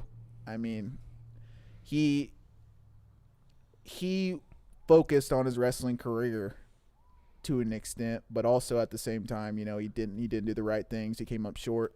I saw that. I felt like I had just went through that, and I was like, that is not fucking happening to me. It will not. So I flipped the switch. Angel saw me flip the switch, and Can I ask you, was it in the name of vengeance, or was it in the name of honoring? it was in the name of fear. Really, Fear. We felt like shit. It felt like I went through Angel's wrestling career, and I did. I saw his whole wrestling career. I saw what that was like. I saw that we were in the same wrestling rooms together growing up. I saw the endless hours he put in, but just failing to make the switch mentally. And you can kind of train. You can get two guys to do the exact same training regimen, and put him through the same program. And if one guy buys into the program and one guy doesn't, or doesn't believe in his training, or his mind's not there when he goes into competition, the other guy will flourish. The other guy will fail 100% of the time. You have to buy in to your training. You have to buy into what you're doing, and you got to believe the sacrifices are enough. Angel didn't have that because he was cutting the corners. He was thinking maybe this isn't enough, and that was ultimately the mental block. It's all mental. So for me, I saw Angel go through that, and we were destroyed. We're like, man, you were the best. Angel was the best wrestler in the room, really.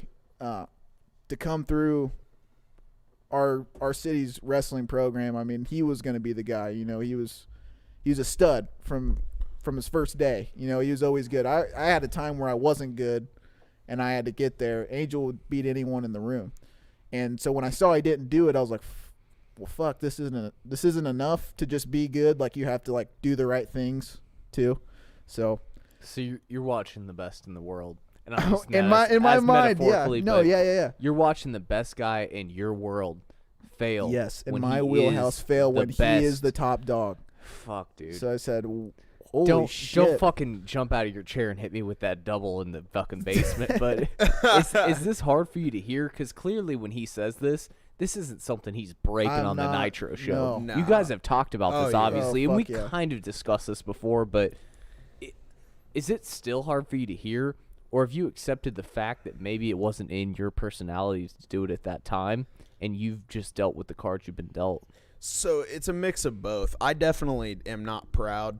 I know what I did, you know what I mean? And it took a while because I was even in denial after high school. I'm like, dude, fuck that. That shit was fucking whatever. I was over it. And I was at the time to an extent, but I'm also at peace with it because I understand now the lesson that taught me about doing the right things and being persistent it's not enough to just say you want something. It's not enough no one's going to give you something that you think you earned. You know what I mean? No one's going to it's not enough for me to say, "Oh yeah, I think I should really be a state champion at wrestling," and then go out and fucking be partying when I'm supposed to be training. You know what I mean? Like, that's not going to get me where I need to be. And basically, when I hear him say that, of course, yeah, we've talked about it, but also it's a matter of I know what I did wrong, and I've learned from it. You know what I mean?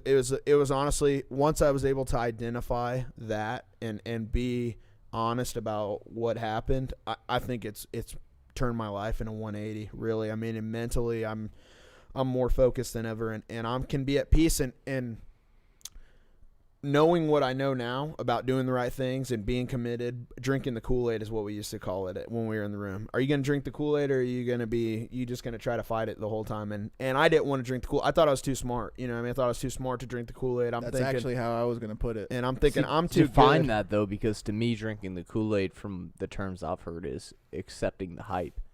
But you're describing it almost as the opposite. So drink the Kool-Aid, like you remember Jonestown. So basically it was a cult, right? And he's saying, you guys drink the Kool-Aid or whatever for enlightenment, and then all those people ended up dying, whatever. They bought in that they were going to be enlightened by drinking that Kool-Aid.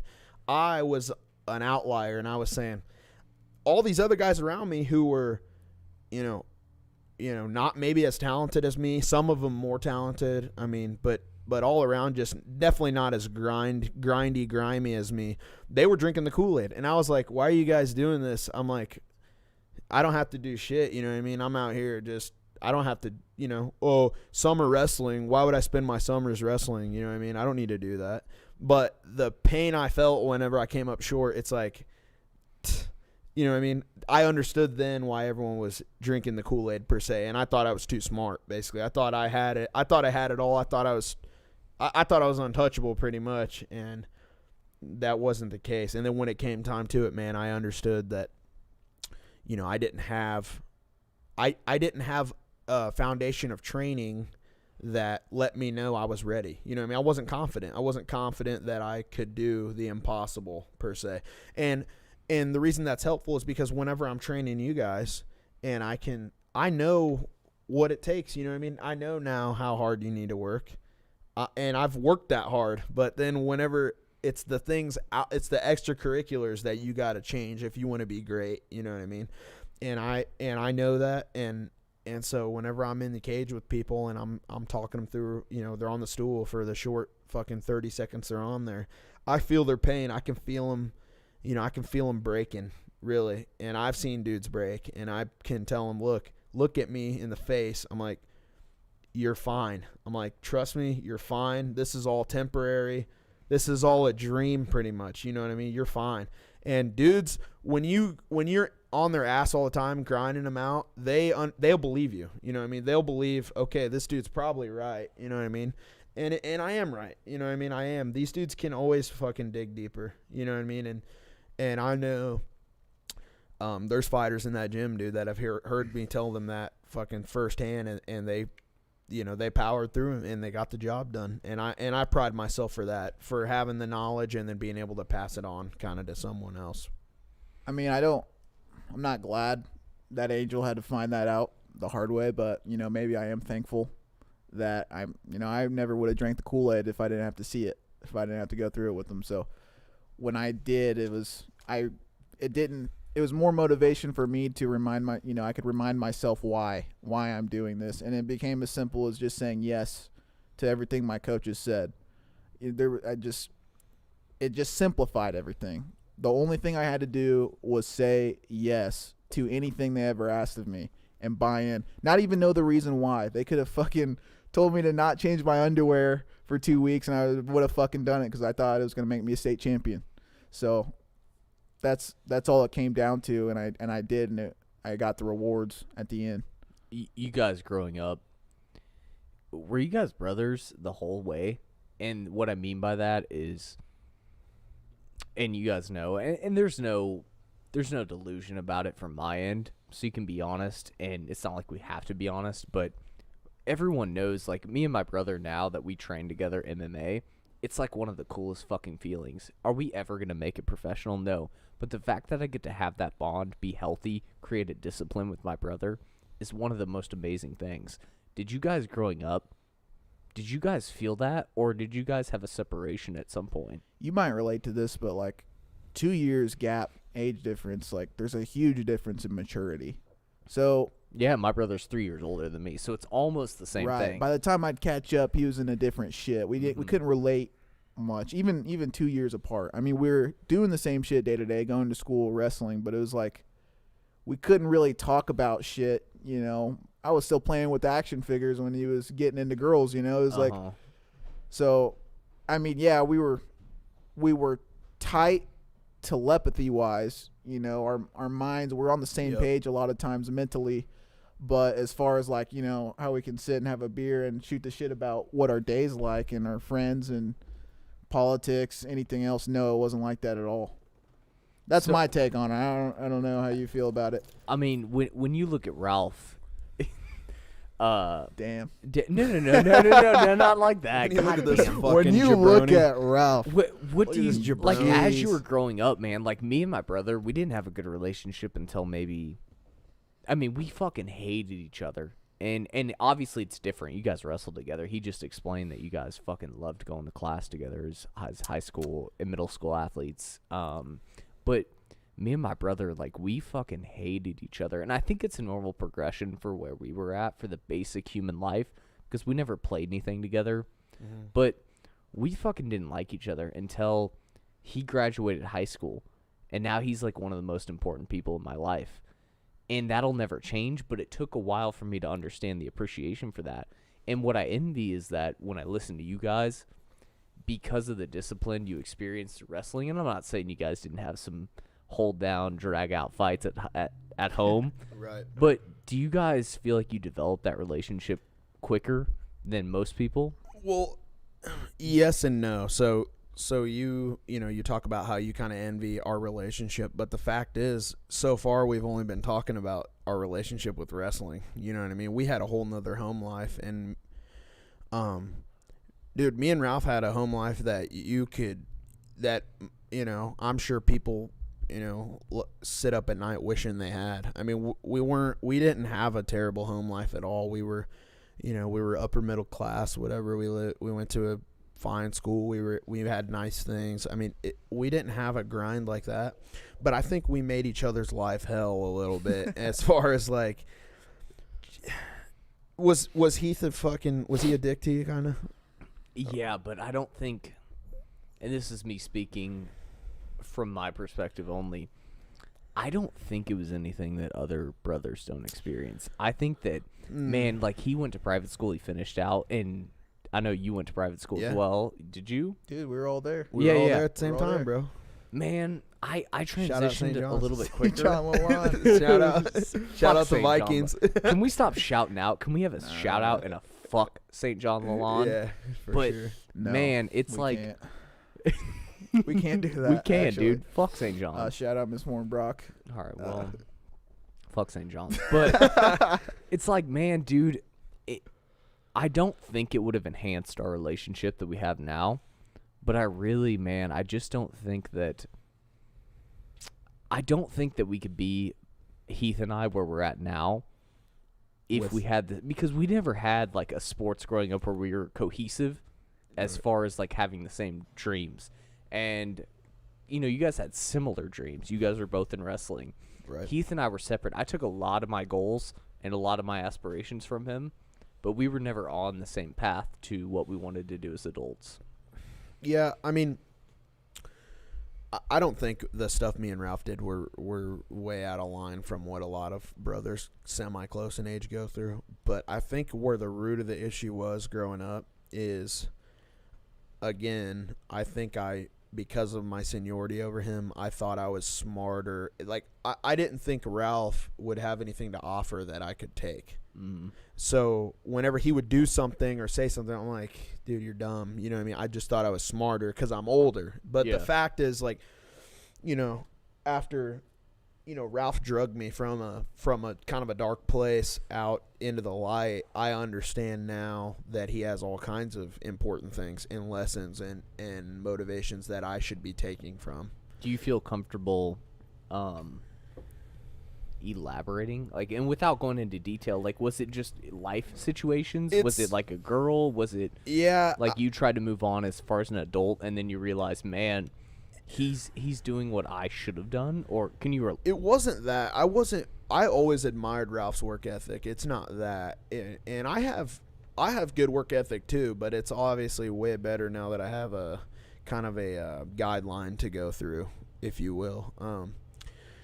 No, man, I just, dude, I just got to a point where I wasn't really, I didn't really care, you know what I mean? I was at a point, yeah, I mean, sure, dude, it had to do with a girl, it had to do with my, my physical fitness. I had let go my, will to better myself. We'd always be trying to better ourselves in some way, and I lost that too. I was not interested in, The structure was gone. You know, it sounds so cliche, but the body and mind go hand in hand whenever you're physically out of shape. No one's making you make a certain weight. No one's making you train, do the right things every day. That's right. You lose structure in your physical side of things, and then that eats at your mind. On top of that, he had his personal life issues eating at his mind, contributing to the weight.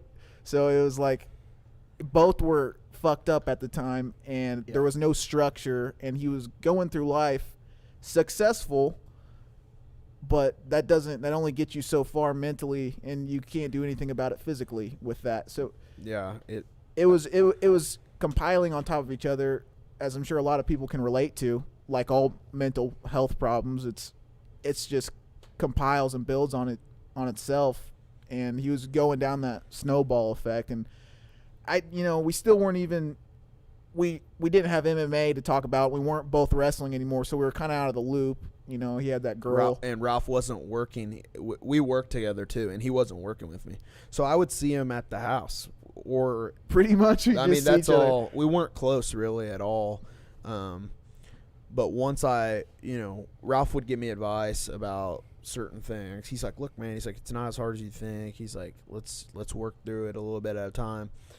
And I still was like, "Dude, you don't know what you don't understand." Again, you know what I mean? You're younger than me. You don't get it. And, it started with the cave. Come on, man, come into the cave. Dude, fuck you. I don't want to go to the cave. Come on. All right, I'll go one time. And then it turned into, all right, I'll try it out again, or I'll try it out. And then, come on, man, why don't you get a gi? Let's start training gi together. I'm not training fucking wrestling in pajamas. I was like, dude, that's fucking. I was like, jiu-jitsu's so fucking lame. I'm like, you're wrestling around with your little fucking karate uniform. I'm like, I'm not doing that. He's like, dude. Oh, judo? You mean Greco in pajamas? Yeah. So I was being a hater, bro. Just a hater, and that comes with, honestly, and it wasn't that extreme, but it comes with hating yourself, kind of. You're like, dude, fuck, everything seems like shit. You know what I mean? Yeah. But Ralph kind of slowly was able to be like, look, man, this is the way it is. You know what I mean? And I was like, and it was humbling to hear such important life advice out of someone that's younger than me, that I saw my whole life as being smarter than him, or just because I'm older, more experienced than him, and he really helped me a lot. And I think now that, and correct me if I'm wrong, but I think now that I am willing to take advice from Ralph and understand and hear his points and say, maybe I agree or maybe I don't, I think it's easier and doesn't seem so much like lecture if I try to give him advice about life or something. It doesn't seem so much like, bro, quit fucking telling me shit because you think you know better. It's like, no, man, I respect your opinion, but here's mine. And it kind of just, I think all around just kind of improved our relationship in general. I think we're a lot closer than we've been in the past. Even in the last year, I think, we're a lot closer. Yeah, people, older people would talk about, you grow out of that stuff. You grow out of, your childhood spats whenever you grow up. And I'm thinking, woof, that doesn't make any fucking sense. If you don't like someone when you're younger, why would you like them when you fucking live with them 10 more years? Right. So I think they don't explain, like, what you figure out how to do life together, and you figure out that structure, and you grow in the same common interests, and since your life was the same growing up, you kind of fall along the same lines whenever you're transitioning into adulthood. So it was the opposite for me. I thought, I believed Angel was more experienced and intelligent growing up because he was older than me, but I just thought any advice or anything he was trying to spell out to me was coming from a bad place, from a bitter place.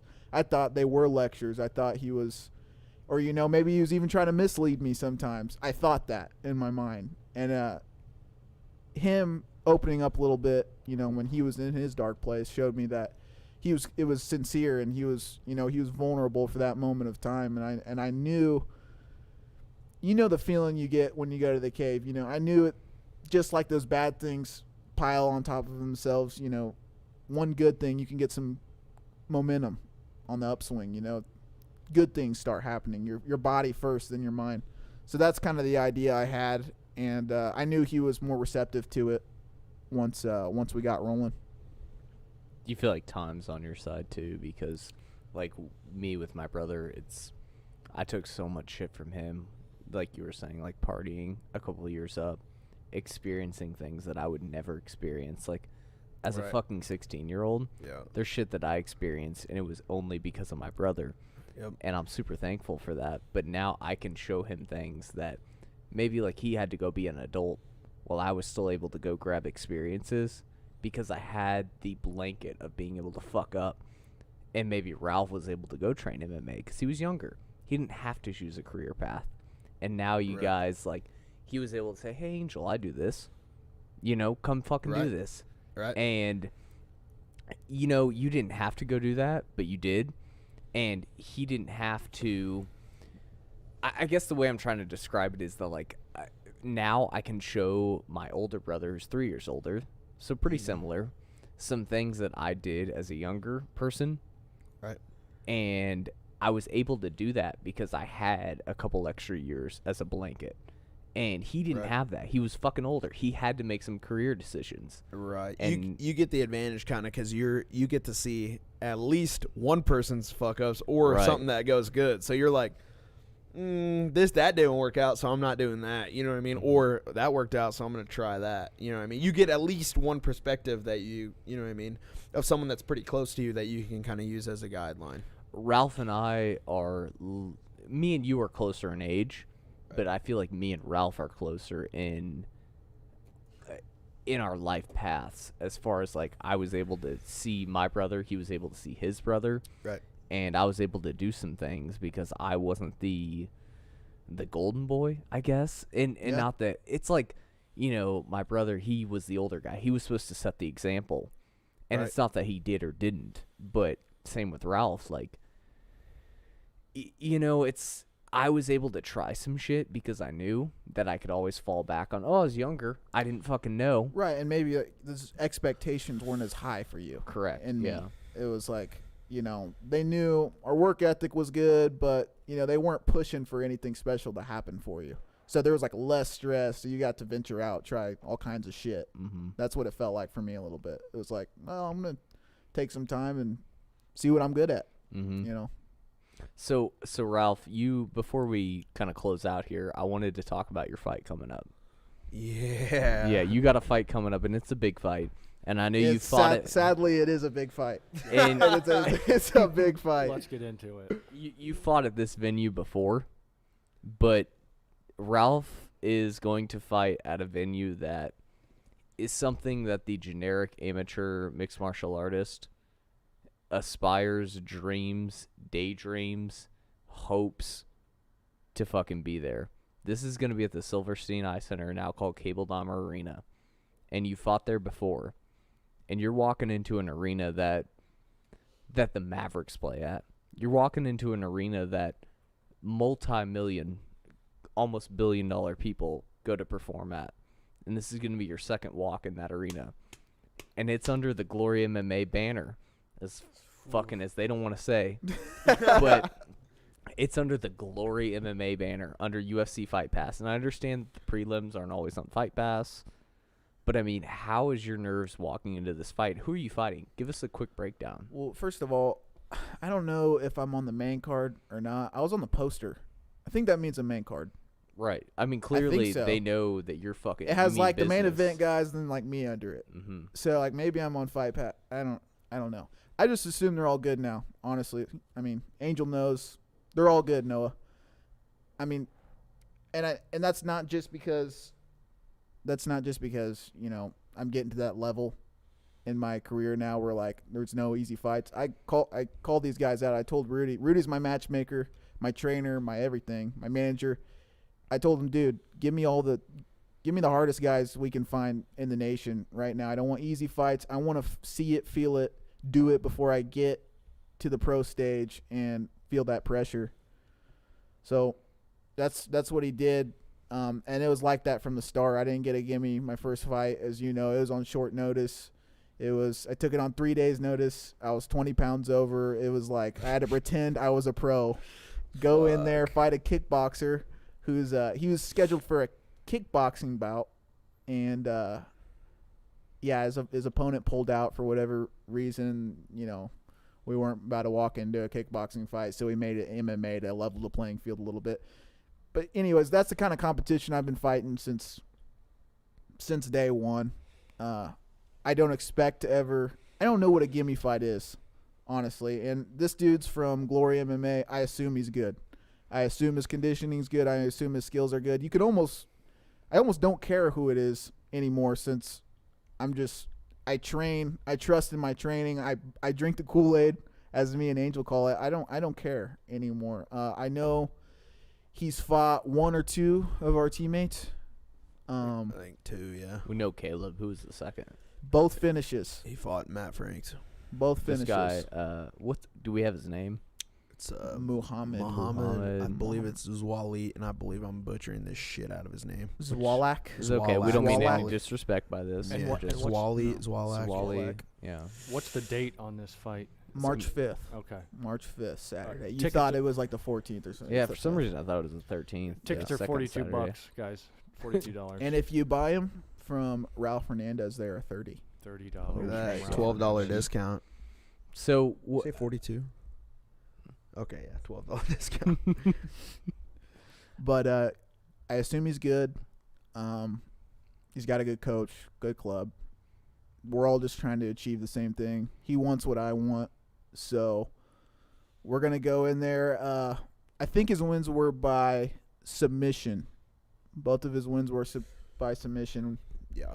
I'm 5-0, I think. I'll welcome a grappling battle. We'll leave it at that. I'll welcome it. You're Isaac? Is that who you're fighting? That was my last fight. Your last one? Oh, That was the last one. Pull Isaac this up. Bulgarian. You're talking about- Muhammad's talking about a- Muhammad. That I believe dude's a it's killer. Malik. Yeah, dude. Bulgarian. Isaac Dolgarian's a killer, dude. Dude, Mhm. that guy is pretty good, man. Yeah, the fact about he was- Isaac Dolgarian is, we were talking about it this the other day. He's going down to 35 for his pro debut. That dude is not going to lose for a while. His Is he making wrestling's his pro too debut good. on this card? Yeah. Yeah. Yeah. Is Oh, it this wow. card? I don't Maybe know it's if a, this maybe card, he's but waiting a little bit. Yeah. Dude, his wrestling's just too good, man. When your wrestling's elite like his is, you're fine for a while. You've seen his fights, dude. Takedown, fucking grind out for however long it takes. I don't think Smash he's or submission. I don't think he's ever fucking fought past 2 minutes, dude. Honestly, maybe Hunter's fight. I don't know. I think because of his Yeah, aggression, that's him. Look at that guy. his aggression and strength, people overlook him. They're like, yeah, all these dudes are tough. All these dudes are aggressive, intimidating. But I think they overlook his technique. His technique was superior on that night. I wasn't ready for the top pressure. I was like, fuck. I mean, I knew it was good, but dude's grappling, his top control was great. Yeah, it doesn't matter. People want to say stuff about his striking or whatever, but it doesn't What matter. does it matter? Man. If you What can does it take- matter? If he's taking you down, it doesn't really fucking matter if his striking's whatever. Whatever you want to say. Did you corner Ralph for this fight?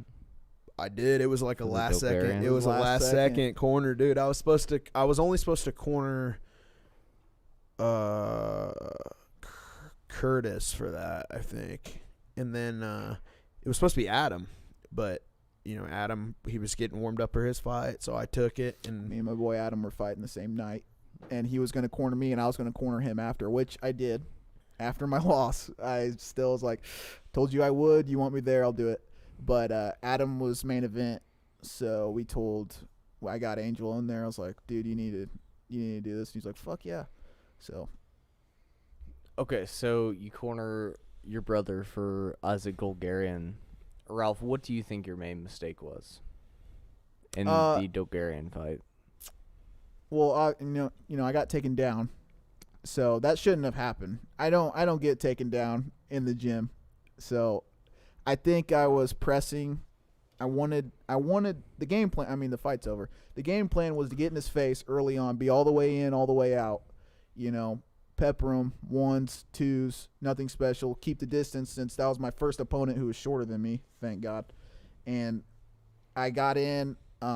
Game plan didn't go out the window, but I got greedy. I wanted to land a 3-punch combo, stepped in with the 1, 2, 3 over top, and he was in, and I was down quick. So I was down on the ground.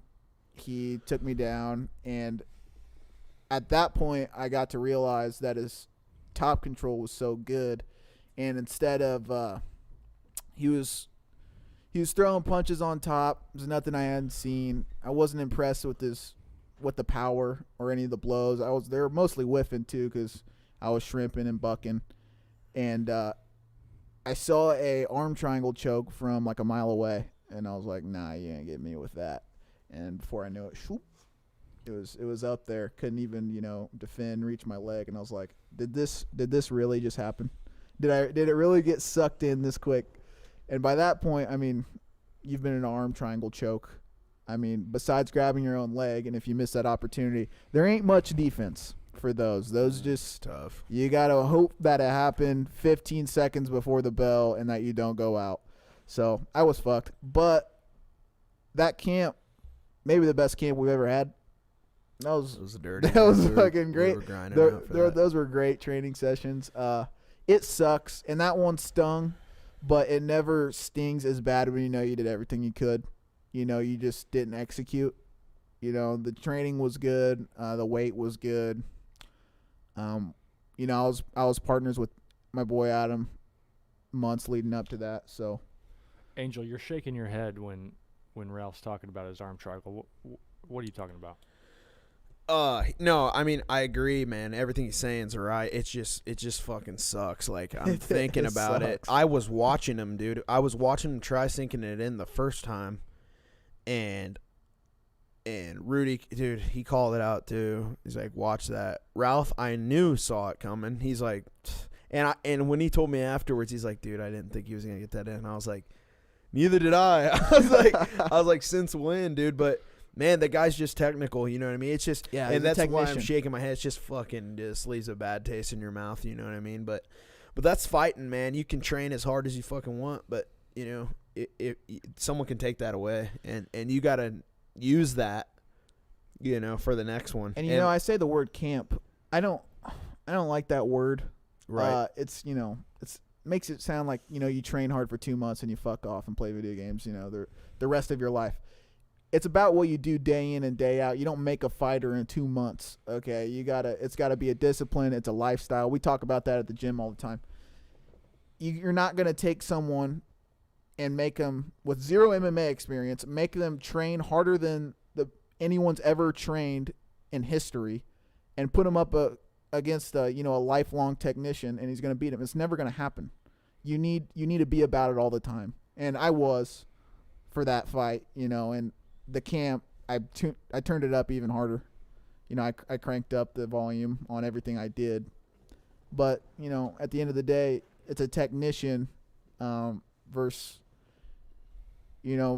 someone who was kind of not showing disrespect to his abilities, but just not anticipating the technical ability at the time. And I knew he was aggressive. I knew he was a good wrestler. I knew all these things. But you know who else has been, you know, aggressive and a good wrestler their whole life? Me. And I've been wrestling these guys my whole life. I've been wrestling guys at the top forever. So, dude, look at that, bro. who got that put on there? I don't know. What's up with your picture That's here? fucking awesome. That is badass. I Okay, don't know. so what I'm getting to is Angel, as far as this next fight, you're going to be in Ralph's corner, correct? Probably. Yeah, I think so, man. I mean, What? I pulled this fucker up. Yeah, sorry. You're good. Yeah, I think so, man. It just, you know, it depends on, you know, we can maybe take it as a, you know, game time decision or whatever, but I know Ralph likes having guys in his corner that are, you know, That are there in camp, you know what I mean? So that's a big thing of his. He's like, dude, I need someone in there that knows what this camp was, you know, and like I said, camp, we use that term sparingly, but who was about training for this guy, you know what I mean? Like, you know, he was there, he knows what's up. So that's kind of how we make that decision. But obviously, I'd be more than happy to corner. You know what I mean? Especially against this guy, man. I think, you know what I mean? I think all the opportunities are there. Yeah, I think so. What's the reluctancy to corner? It's not reluctance on my part. It's whatever the fighter's comfortable with. So okay. I've coached fighters, and then they want someone else to corner them. It's whatever is comforting. I mean, dude, you're going in there and getting locked in a fucking cage. You know what I mean? It's like it's whatever, you know, on TV, fucking or whatever. You just want whatever's comfortable. So if someone says, well, like for instance, Noah, you know what I mean, had Heath in his corner, and if that made Noah comfortable, and Noah knew that that's what was going to help him, that's the best corner you can have. You know what I mean? Because you had Rudy in there, you know what I mean, coaching out anything you needed to know. So fuck, I mean, dude, anything, you know, if you see Mike Perry with his fucking girlfriend in his corner, I mean, dude, he won the fight. You know what I mean? It just goes to show the corners really are limiting. They're limited on. They can't win a fight for you. You know what I mean? It's the fact you know, it's you're gonna win it or you're gonna lose it. But if you're comfortable with who's in there with you, That's a big part. You know, then that'll help out a lot. So that's kind of what it is. It's kind of a comfort thing. So, Angel, is your last thoughts on the fight? What do you not? I don't want to say what do you want to see, but what's your nerves like when you see your brother go in there? And it's not like I'm going in there fighting an amateur fight with my brother. Right. It's like this is a serious fucking fight. This is on a huge show. I mean, this is his amateur career. And as far as people know, like Ralph, you have dreams to go at least pro. Whether that takes you up, down, left, right, you have dreams to go pro. This is serious fucking business for your brother. How is your nerves? How's your animosity for his previous bouts? How does it feel to be there and know that you might be in a role of responsibility? So don't get me wrong, man. I got the jitters, dude. Like, as if sometimes, man, when I'm seeing him warming up, hitting mitts in the back, I'm like, fuck, dude. I was like, I wish I could just go out there for him, take a fucking ass whooping, and then just like let him fucking skate out of there. But I'm confident, man. I'm confident in Ralph's abilities. I'm confident that he's got the tools he needs to succeed. I mean, we work it fucking day in, day out. I know that he can win.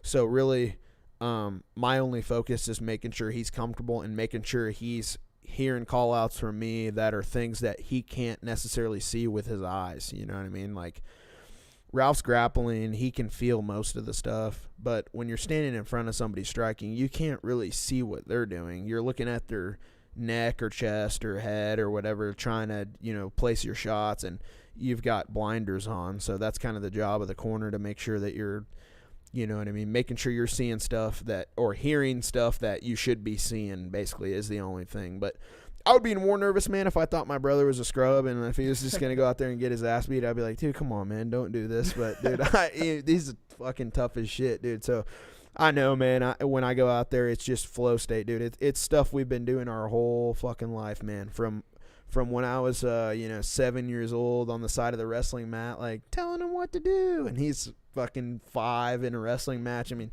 we've been here a million times, you know what I mean? So it's just another day at the office, really, is the way I see it. Fuck yeah. Ralph, do you have anything else you want to say about the anticipation for this fight?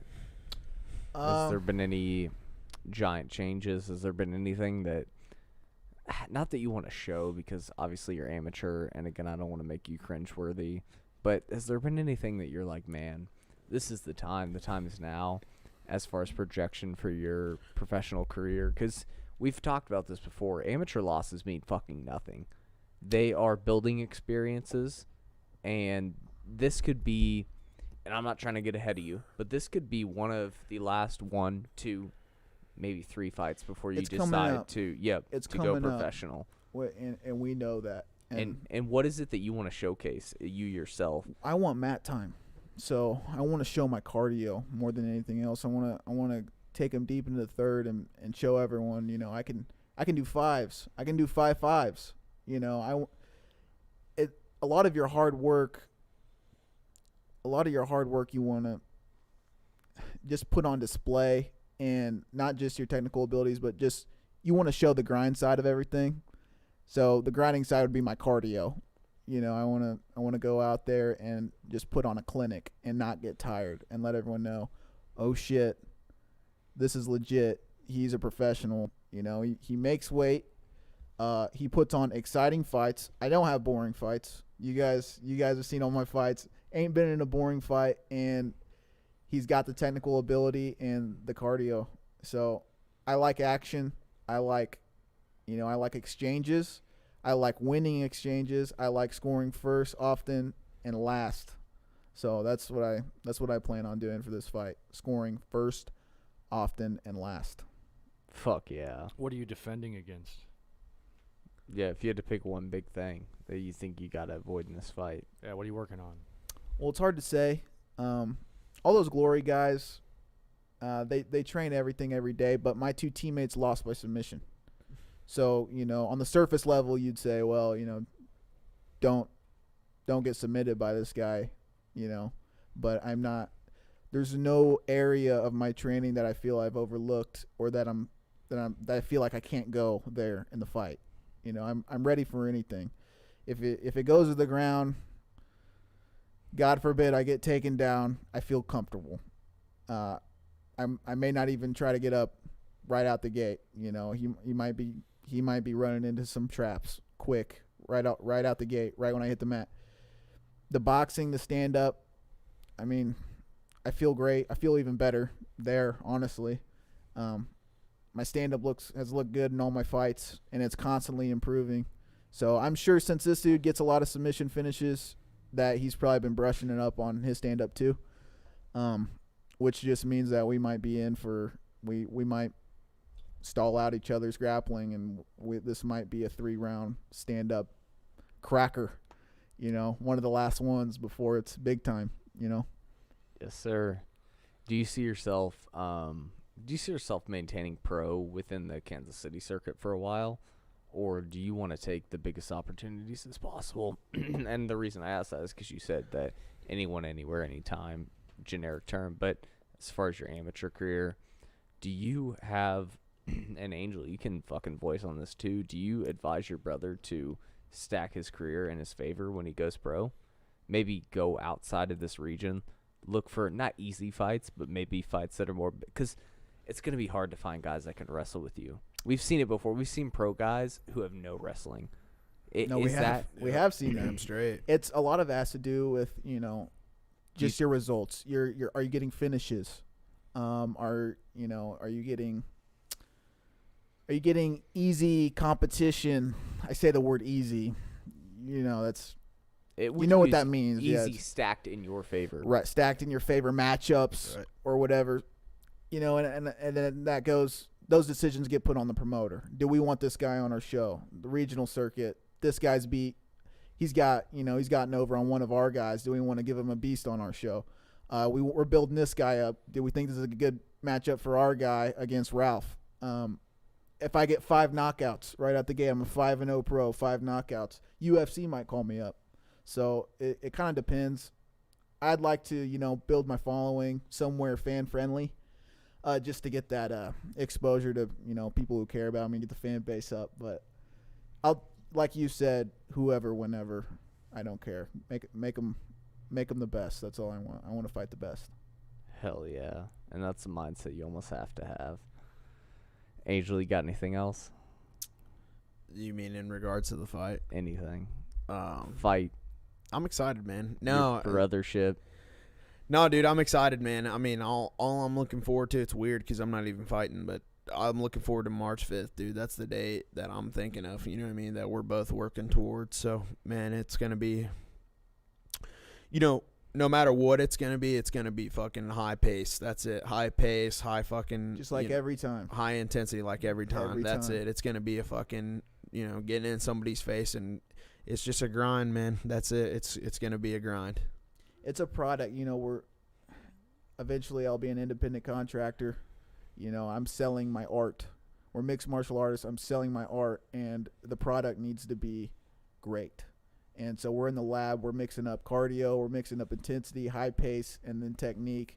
We're putting it all together, and we're looking to show everyone our art on March 5th. Is art? Are we art? What is art?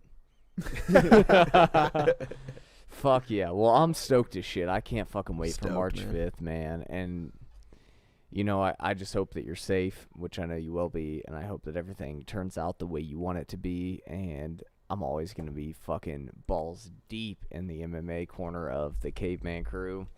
I appreciate you guys being here. This is fucking fun. Yeah, absolutely. We were talking before the show, but yeah, I appreciate you having us on. Dude, if you want to do a fight companion or something, you know what I mean, let me know, because, you know what I mean, I'd be more than happy. All right, last but not fucking least. Let me jump in here. Okay. And this might be a little taboo here, but Ralph, what's the go-to celebration?